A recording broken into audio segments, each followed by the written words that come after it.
Wag lang po. Hindi naman po ako nasaktan eh. Pasensya ka na kasi galit ako kaya hindi ko napansin ang pagtawid mo Yan nga ho ang masama. Kapag nagagalit ang isang tao, nakakalimot siya ng katwiran. Katulad niyo.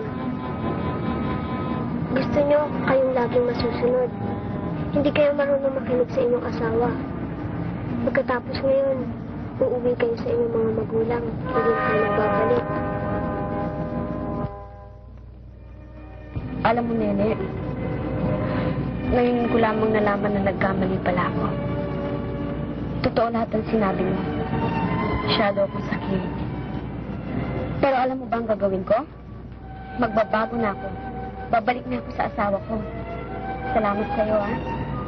Simula nga nun, gaganda na ang inyong pagsasama. Salamat. Oh, talaga bang hindi ka nasaktan? Hindi ho. Sige. Salamat, ha? Sige.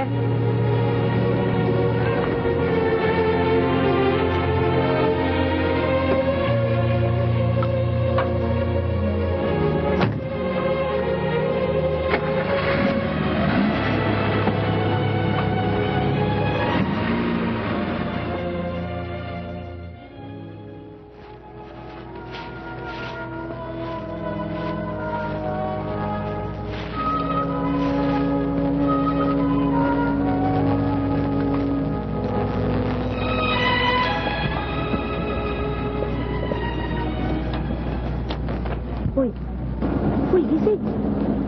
Umaga na. Tsaka bakit dito ka natutulog? Kasi po, antok na po ako eh. Aba, gusto mo bang magkasakit? Hindi po. Sige na, muna ka na. Wala po akong bahay na mauuwian eh.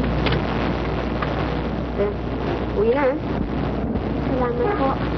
Bahala na po ang mahal na Diyos na gumanti sa